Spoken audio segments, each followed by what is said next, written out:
Hey, hey, hey. Hello, everybody. It is your girl, Michelle M. Trey Hollis, and I am so happy to be here today. This is my the first five-star conversations in the Sun City with a guest live stream. So I couldn't be more excited than to talk to who our guest is today. Let me make sure that we got everything going on. All right.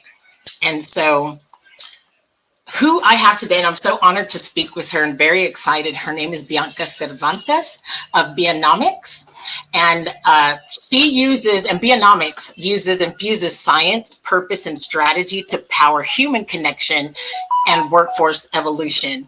This is such an important topic. And it's near and dear to my heart because, and we'll talk about it when we pull her on stage, but we're going to learn a little bit more about Bianca's professional journey and what drives her passion for offering this service to the world and what she's bringing to the workforce table to ensure readiness for everybody. And that is so important.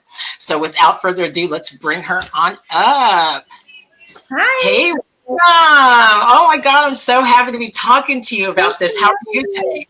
I'm good. Got my workout in, got caffeinated twice, so I'm ready. I know that's right. Yes, indeed. And this is a market, a job market, an economy where we pretty much have to be on our toes all the time, wouldn't you say? Yeah, always. But it's also good to have the work-life balance, Michelle. Otherwise, you can't. We know we can't pour from an empty cup. So that's also a big part of what I'm trying to advocate. That's great because I know I need to hear it. I have a busy time, but part of what you do, and of course, I want you to take the time and really break down who you are, what Bionomics is, but part of that and being work ready and workforce ready is understanding that things work in seasons, and sometimes you do got to push a little, and then you have to really have that personal professional development, and then that spiritual and emotional intelligence to know when to say when, wouldn't you say? Absolutely. That's actually the foundation of everything that I do. And it might have even been the catalyst that pushed me into just taking control and doing my own thing. I would love to hear more about that. Do you want to elaborate a little bit? Yeah, sure. Well, I mean, my career spans at least a little over 20 years, and I've been dabbling, jumping into different types of industries that really focus on creative development, excitement, fun, party, but also people and human investment. Right? It's a combination. We have that in common. Yes, absolutely. And at my core, I'm a storyteller. I went to UT for journalism and have always loved the stories. But in that, I learned that connecting with individuals, whether it was through music or through their own life passions, and extracting that story, and being able to get them comfortable to speak with me, but hearing the story and retelling it in my journalism world was such an awesome, fulfilling aspect of what I know I wanted to do. And so that evolved into, the events and the logistics and the party planning and festivals and whatnot. But as great and fun as that was, I needed something. I advanced, I mastered it, and I wanted to get deeper. And I landed somehow in workforce development. It was actually an accident. I'm right there with you. I didn't ever see myself in it, right? I had my little girl and I thought, I can't keep doing these festivals and parties and weekend hours, 90-hour work weeks. I jumped into, I started applying for jobs outside of that industry and stumbled into workforce development only because it was an open PR job. It wasn't even, it's just like, you know what? It's a 4-day work week. I need those hours to spend with my little one. And it's a public relations. I know public relations as a journalist from the other side. So sure, let's pull this off. I walked into what I thought was the unemployment office and learned that it was a workforce development empowerment office for individuals that were out of work or looking to pivot. And all right, cool, I can do this, no biggie. Yeah. But over time, I started to realize exactly what workforce development was. It's just this unseen industry where there's billions of dollars going into empowering human beings and trying to make the income situation equitable and accessible, where anybody can basically do anything that they want to do based on what they love, or being able to sustain themselves as a livelihood. And over That's right. time, I realized just how amazing these workforce boards are, and got to travel around the country, really understanding how other public servants were doing the same thing we were doing in El Paso. And this is workforce solutions work, by the way. But in that Yes. world, I mean, you're helping at scale, right? You have these budgets that are coming in, these programs that are dedicated and data driven to support each community based on what that economy needs. And I Mm-hmm. like, what an amazing way to support people. And I got the privilege of being able to direct the communications department and tell the stories, not only of what we were doing, but what how those individuals were shifting. And that's in Yes. of workforce. So at that point, sorry, I don't know if you were going to say something. Did I interrupt you? No, Okay. I'm a hype woman, so I'm like, yes, girl. I'm like, exactly. I'm the It same. is I'm the important. same. Hype I'm crew. calling it. Everybody needs a hype girl, always, We do. everywhere. We do. And that, I mean, and essentially, that's what your role was at Absolutely. this workforce. Uh-huh. Believe it or not, my partner Candlelight and I, that's what we call ourselves, the hype team. We're the hype team. And it's funny that you say that. And it was beautiful to tell those stories, and beautiful to be able to push the envelope in telling those stories, and also involve ourselves in some of the program development, right? Like, we can tell the story all day. We can be creative about how we push that out, about our campaigning, about our marketing, public relations.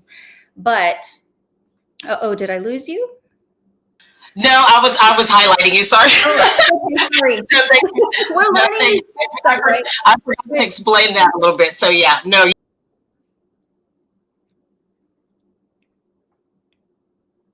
So, Mhm. You can hear me, right? yes, I can hear you. So Okay. from there, over time, we got Workforce Solutions Borderplex. We supported them in putting them in the map and really pushing the envelope when it came to storytelling.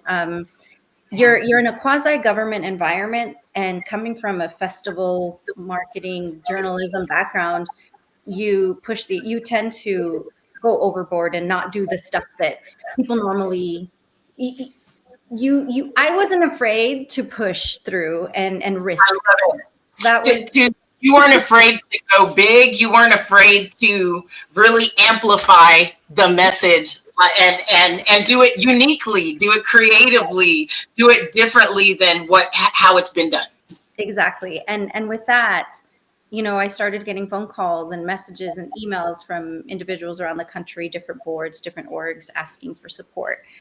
At that point, you realize this might be the jump off to doing it for someone else, which I was privileged and honored to do it, or doing it for yourself. And there finally came that point, and it was had a lot to do with needing flexibility as a single mom. That I Mm-hmm. said, you know what, it's time. I need to jump off. I need to take what I've learned, and I need to go all in with myself and launch my own companies. And that's where I am today. Economics is a communications marketing studio. We don't operate like a traditional agency. We do a fractional, very personal integration of the team, and we basically become the team for a nonprofit, especially social impact nonprofits or companies, and establish their situation, and then empower their marketing director, their marketing coordinator, and they go off and do their thing after we support them. But there's BIA pathways. That is where I love Bionomics, and I love the work I do with Bionomics because it's still supporting at storytelling scale. But BIA Mm-hmm. pathways is a little bit more of what you've seen, and I've posted a lot more about, is working with individuals and working with the underserved, and really becoming one of the catalysts for individuals who may not believe in themselves or don't even realize that these opportunities are out there, and designing programming around that, making sure that A, they know these opportunities exist, B, connecting them to those opportunities, but most importantly, instilling that belief in themselves and empowering them that you have access and you can do it. That's been my that gets me up at 4 a.m. and I stay up late because I just love doing that for individuals. That's fantastic. And it is rewarding. And, I did similar work, and that's actually how we met. I met you a few years ago at, like, it was a women of impact or something like that. I don't know if you remember, it was at the Chihuahua. It was like at the Chihuahuas, like in Yeah. up in the kind Yes, of. yes, it was. I remember. Oh my God. Yeah, it was when to go see Gina Rowe. Gina Rowe Yes. Yes, That's exactly right. She was there. That was the first time I learned of her. That was the first time I met you, and I remember you telling me like what you're doing, and I'm like, oh, I used to do that, So we've been connected ever since, and so why I brought that up is because I truly understand on a deeper level, like how you're. And then now, because actually, before I finished that statement, I didn't realize till I did my research that you used to throw parties and be in the music scene. And I'm like, that was where I was too. So I love that because what you bring to the table when you're talking to people, the underserved community, and maybe we could break down exactly what that means here in just a moment. But how you can connect with them is on their on that level, because you are you know how to communicate to people of all different sorts, right? Yes, absolutely. And Yeah. I would say a little bit of that also has to do with background barriers. Something we talked about a lot at Workforce is anybody can help anyone, but when you yourself have overcome the challenges, the barriers, especially a lot of what these populations have dealt with. I mean, we're talking, and I'm not saying I've overcome all of them, but I mean, we're talking domestic violence, poverty, reentry, coming out of prison and trying to reintegrate, Right. veterans, soldiers, all that stuff. If you've experienced Addiction. That was mine. That's mine. I've dealt with. So. absolutely. Having being a champion for yourself allows you to become a champion for others, and that's I think where a lot of you turn your pain into power at that point, and you're able to convert and make your hardship somebody else's success, and I think that's beautiful. That is beautiful. So yeah, let's dig a little bit deeper. So this is something I need to light up right away about it, and I love that because you are. You have created with Bionomics and Via Pathways, you have created, again, a way that you can be the bridge or the connector between, the professional world and then and anybody else. You can help kind of be that ladder, or I like to say, light the path, light the pathway, because you're saying like, I know where that is. I know where you are there, and you can get here. Maybe nobody's told you how to get there, and Absolutely. and so I would, if you could break down a little bit more about what would we consider the underserved. I think you talked about it a little bit. Do you also work with people with disabilities? Because I didn't quite. You work with people with Yes, I disabilities. mean, typically, I've replicated a lot of what a workforce development board does, and in personal and skills development, right? I don't teach the technical skills, the hard skills, or those hard careers that I'm not going to show you how to, construct a building. But my focus as Via Pathways is the foundational soft skills and Yeah, human empowerment, right? And so and this important. majorly, and in this day and age, whether it's whether it's people in poverty, addiction, better, any of that. The soft skills are the most important skills right now, especially in the workforce landscape, completely shifting because of AI, right? Like you dealt with COVID, that was our first hit, but now we're dealing with the AI shift, and that is tremendous. Like it's like a big bang. I just hit the workforce, and the only thing that's going to save people at this point in terms of, I don't want to say save, but what's going to empower and help them in their transferability to another career is their capacity for soft skills and emotional intelligence, communication, adaptability, all of those elements of being a human. We've gotten so far deep into the technology aspect that we've forgotten how to be human beings, and that's where I really establish my foundation in my courses and my workshops and how I work with these populations. I love that too. And what I'm also finding, and I'm sure, I would love to hear your thoughts, I should say, before, I don't want to put thoughts in your mind, but what I've seen, especially after COVID, and since I've been in El Paso, and I'm a little biased as far as El Paso goes because I wasn't really here very long before COVID. I got here like in 2019. So Oh, wow. Okay. So, I mean, I grew up here. I went to Hanks, but I left during high school and moved to Kentucky. And that's where my whole like professional personal development happened. So when I came back, it was because I was coming off of a big dark night of the soul journey and finding my way. But what I found as I've re-entered and connected into the business community and, took those skills that I was teaching people in Kentucky and that I learned in Kentucky, brought them over here. But what I've realized is that there's not just one population that needs a lot of help with emotional intelligence and social intelligence. In fact, a lot of leaders do. And, that could be a result of COVID, as you were speaking of, because, my introduction to the business community has been post COVID. And I mean, we were rocked through that whole situation. I mean, I lost an uncle to it. It's everything was shut down here in El Paso was kind of like a hot spot, ground zero for a moment. So the type of maybe traumas that we have experienced in our business community might be different than it looks in other places to some degree because of that, but how do you feel about those same skills needing to be taught across the board and not just to, the entry level worker or whatever, but we're talking management, C-suite. How do you feel about that? And what have you seen?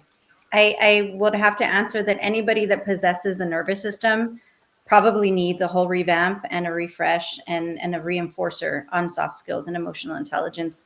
It's, as we get further into the technology and the advancements in medicine, psychology, and neuroscience, there is a lot of evidence that shows just how important the nervous system is in capacity, not just for stability, emotional stability, but capacity in your ability to manage others and deal with others and handle others' emotions and lead versus be a tyrant, right? Which is generationally eroding, thankfully, because that's, you see each generation become a little more flexible.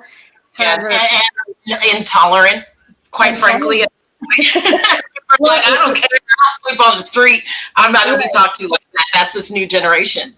And in the workforce, there's even like, you could even look at data on how different managers based on their generation, how they manage, and leaders, how they lead, and what the objectives are, and data shows there's an individual in Seattle who gave everybody a base salary of like 70K regardless of their position. And he I've seen that on emotional intelligence, but that flexibility and not to say that everybody has to do this, but it just goes to show what a stable nervous system can do in terms of performance and ROI when it comes to a company, right? So yes, 100% leadership and any other individual outside of those populations that we serve have a need for that reinforcer when it comes to soft skills. And really at the base of this, and I will die on this hill, is nervous system capacity. Because from the ages of 0 to 7, our nervous systems have been programmed regardless of what your upbringing. Like you have a matrix program that you installed, that your environment installed from the ages of 0 to 7. And that is what you're living with. That is who's driving the car in your life. And if you weren't lucky enough to have a stable, loving, nurturing environment, which is a lot of individuals, then Yeah. you're living your life based on that program. And nervous system capacity is where I start all of my workshops, whether it's for the underprivileged, the underserved, the vets, the reentries, the addictions, domestic violence victims, even leaders. I'm even doing work outside of that particular workforce development aspect, even managers. You can't go very far without a nervous system that's stabilized, and that's tough work. That is also very custom, to everybody. Everyone has their own cocktail of nervous system relaxation, and that's where I'm proud to say I specialize. That's fantastic. And yes, I wholeheartedly agree with that. And it is a life work, and especially if you're going to have teams, if you're going to have teams and you're going to focus on growth, most, especially I would say nonprofits, most small businesses. I mean, if you're not, Elon Musk sleep, with the we'll sleep like the we'll sleep when we're dead people hustle Yeah. mentality, like that's not, Yeah, you yeah, can do that. nothing wrong. There's nothing wrong with that. It's just that I would venture to say that he probably didn't start that way. Like you know what I mean? Like these people that are growing these agencies, these practices, these nonprofits that are growing, like it's not a sustainable solution, and usually, I see people trying to kind of lead like that. This has just been my observation, and it's just not going to work. I mean, if you've got to get to a certain level to be able Mhm. to hire and invest in the type of people that want to live that kind of lifestyle, and will and it'll be worth it to them because of what they're getting paid. But like, you're not, trying to have that mentality with the 12, 13, 15, 17, $26 an hour worker is gonna be kind of tough, I feel like. You know what I mean? Like with Yeah. the hustle. And so I think that I love what you're saying, because really you're providing a service uh, to all entry levels and entry points of business.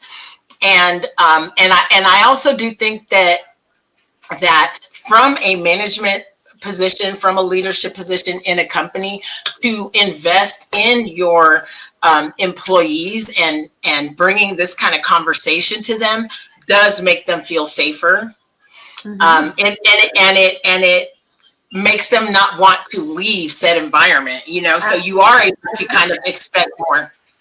100% retention. Another thing that's important, Michelle, is like the reason this even became a thing where nervous system became the focus is I studied neurobiology and psychology in college, and it was something I wanted to do, but just ended up in the journalism route, right? And Mm-hmm. what I did remember is that the brain cannot learn, the prefrontal cortex cannot operate, and those other aspects of the brain can't retain or can't even be motivated without if the nervous system is on survival mode, right? And all of the participants in these workforce programs are in survival mode because they're basically trying to figure out how they're going to put food on the table for their kids next week. They're not thinking about Right. um, what their career is going to be or what their purpose is.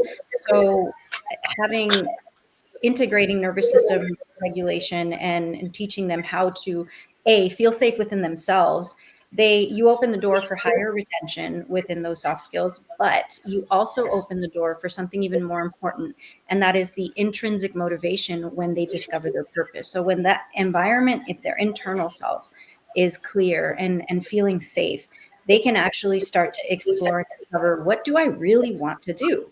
And when they can really decide what they want to do, not based on what's going to be the next meal tomorrow, and more based on what I'm really meant to do on this world and what I was born for, you Mm-hmm. align them to a purpose that you can also somehow integrate labor market information, economic strategy information that is in partnership with that particular community, right? So it's like these dots in a way that's actually aligned, that is actually going to make an impact, because workforce development stagnates when you just throw somebody into training programs when they're still in survival mode, right? So obviously it's a team effort, a lot of community-based programs to support on other aspects like SNAP, things like home housing assistance. All of that stuff is important, but safe nervous system, purpose alignment, and solid career that's intrinsically motivated. So you want to there's the retention. You love what you do, and a benefit to the employer as well, because they have employees that are purposefully aligned in what they're doing, and you have a higher return on outcomes with economic strategy, workforce development strategy, and everything's data driven. So that is a nutshell of how I try to integrate all the parts when it comes to VIA pathways. Yes. Um, what have you seen in terms of, maybe, you can let me know like what you know of this, but of the organizations that you have worked with and that you continue to work with, um, how is it affecting the retention piece? Are you seeing a big Yeah, jump in retention? the integration of the nervous system, the really deep stuff, right? I had a system prior, and this year I started integrating the nervous system capacity aspect, and really that's purpose. I mean, purpose has always been part of it, but it only refined the purpose discovery aspect even more. And the most recent cohort that I've been working with, they're out of Jersey, and it's a mix too, which is a little more challenging. You're dealing with youth and you're dealing with adults, but it's a cohort from an underserved community, and they are working to do an apprenticeship in construction.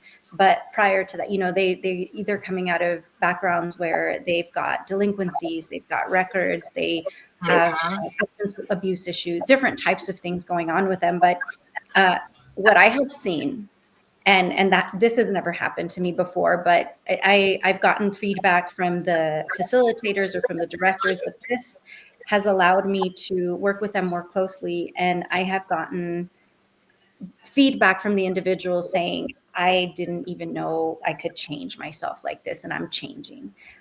This is happening for me. I want to bring my child into this. And this is all because of safe nervous system regulation. And with that, you remove the fears, at least even on obviously it's not an overnight thing. It's definite Of work. course. It's definite integration of practices, and they're all very Mhm. customized practices. But I have seen a different type of impact that you really do see them light up. You do see the shift in them. You see the extra motivation, and they're not getting paid to do these workshops, and it's taking time out of their day, but they are waking up, they are taking the train and making sure that they show up to this little office in New Jersey and listening to what this soft skills workshop is going to teach them. And Love this nervous system stuff is just mind blowing. It's your antenna, right? It's the antenna of what you broadcast. And to see that it. Is. influence is amazing. It's amazing. And we're using really innovative AI tools. So like Okay. it's not just me speaking in a workshop. There are assessments that address that. My assessments check how their nervous system responds individually. They check what their current skills are, what their values are, what their goals are, and it creates this awesome overarching report of here's who you are, here's where you're at, here's where you want to be, and here's how you do it. And from there, they get a cocktail of do this practice every day for 15 minutes. Now try this before bed. And then we use audio tools, bilateral stimulation. I mean, all the cool psychology therapy stuff that is Yes. a customized way of doing it. But what I've seen is a different type of impact. And we have yet to see the numbers empirically, but anecdotally, they're texting me saying, thank you, this has changed my life. And regardless of whether they stay in the program or not, teaching somebody how to feel safe with themselves is going to give dividends for the rest of their lives. It's a gift. And it sounds like you use a creative approach. You use music, stimulation. So you're really Mhm. helping them to be engaged. And, let's face it, music and creativity is such an unlock because it touches people in as far as like touches their heart and their inner child. We kind of hear Yes. that term a lot, but it is important because that is like you said earlier, from 0 to 7, this matrix of danger that our nervous system may be in. When we can, when you can create, as it sounds like you create a container for people to set those things down and really just be themselves and and be seen and heard and poured into. And that is important, and it has to go, I mean, it has to be the spaces that we're creating in our workplace too. I mean, at least enough for people to understand that your leader understands that you're a human being. Mm-hmm. And that, I'm sorry, what'd you say? Psychological safety should be the number one priority of every leader, I think, if they want to be successful. I agree. And so I want to ask you also here as we wrap up a little bit, but I want to know what kinds of environments, organizations are you wanting to be of service to, and like who would benefit the most from immediately from your particular knowledge and vantage point? Obviously, everybody needs this. Let's face it. In fact, it's funny. What'd you say? Do you have a nervous system? I can help you. No, but yes, no, I know what you're saying. Well, no, it's funny because I was looking at your website and I was like, you know what? I was like, because it's funny because I just started a community for to help people in communications and how to grow their network and how to communicate and how to move through those things, and utilize social media in a strategic way for their business and their personal brand. And it's so funny because I started that on this last Saturday, and the first thing that I went through, actually the most of it, this first session was about Abraham Maslow's hierarchy of needs. And I saw that you had that on your website too. And I'm like, that's so funny. I mean, not surprising, but, and the work that we've done, we understand that that's very important with people. But it also lends us to, because I focus more on founders and executives in healthcare or healing arts. And that's who I want to work with, because those people need to be there, if they're going to serve their clients. Like, we need to help them. And because that's what I learned, is that a lot of these types of leaders and experts, they need to begin with the end in mind, and the end should be health and well-being for self, so that you can grow and you can do things in with discernment. You can make the right connections instead of people pleasing. And I mean, this goes with workforce development, with it on all levels, because how much do you share? Who do you create alliances with? And as an employee, how do you move through, and how do you have boundaries? And all of those things, because all of those things are extremely important. So I wondered, for you, are you still are those still the kind of organizations that you're really wanting to work with, the ones that serve the underserved? And how is that process of connection and working with you? How does that work? I definitely priority. I mean, I can support anybody, but I think those that are most in need, kind of a prioritization based on higher needs, is definitely the underserved, the underprivileged, those in poverty, women, domestic violence victims, whether they're men or women, because there's both. And individuals, I mean, that youth is also really high focus, just because this generation's really struggling with the soft skills because of their isolation in COVID during that social developmental stage. And what they're dealing with now with AI, all the majors you're choosing are no longer are going to be obsolete. How many nurses are now obsolete according to the Department of Education, And I can't believe that. It's getting intense. So I because of the data and the research and the constant overviews that I'm trying to look at in the trends with the labor market and with AI. I really focus on, it's a pretty big net, but I focus on that group, in those groups. And of course, I serve private companies. I serve any type of organization that might need support in the social, emotional intelligence aspect and soft skills aspect. And so wherever the way they reach me, typically through my website, I get a lot of individuals reaching out to me through social media as well, just because of some of the stuff that I've posted.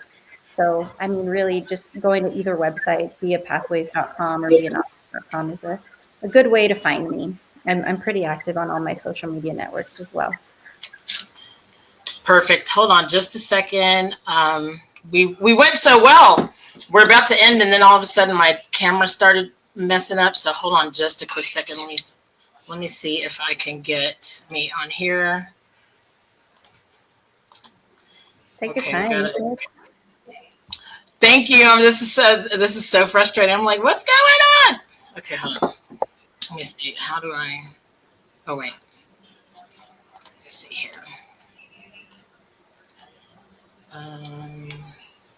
Okay. Hold on just a quick second.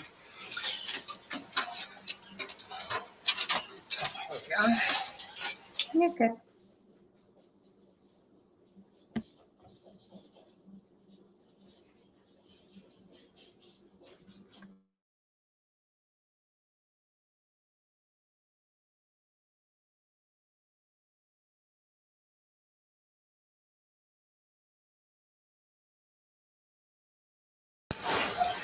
Okay, so I am still not able to get this up, and I don't know why. So really quick, let me try.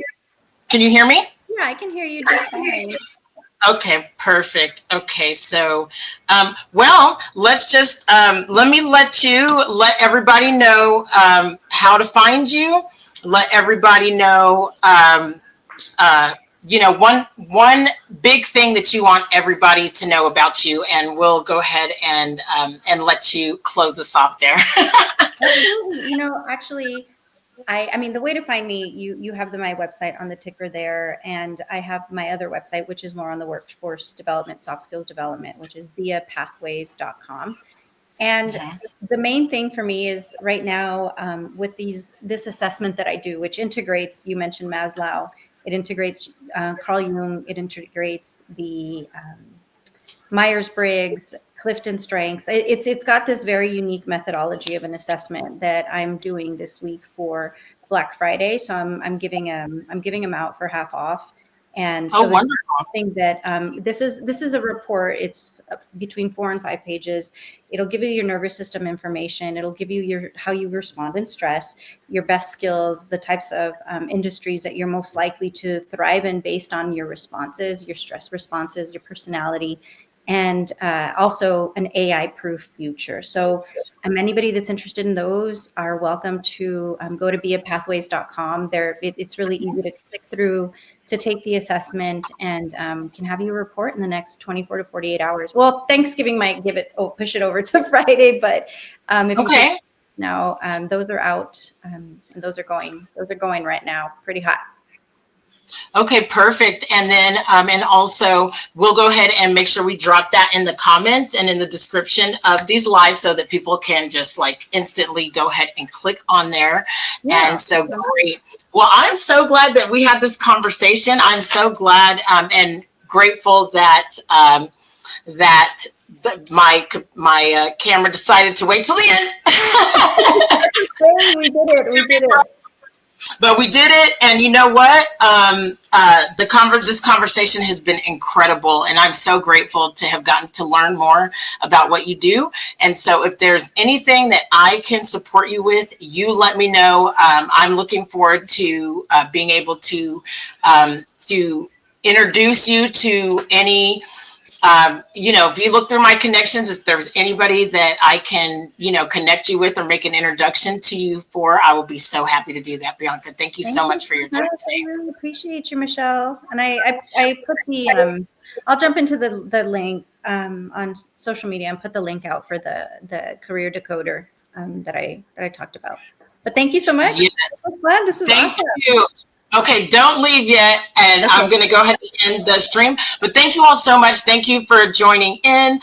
This is your girl, Michelle M. Trehallis. If there's anything that I hope that you gain from this, is that conversations are important. Get to know the people who care about people, because these are the powerful leaders in our community. And also, don't let technology scare you from just jumping out there. You're going to learn as you go. So it's great to have strong women like Bianca in your corner, so that she can support you in growing your business. So thank you all so much, and keep rising and shining, and have a good one, everyone.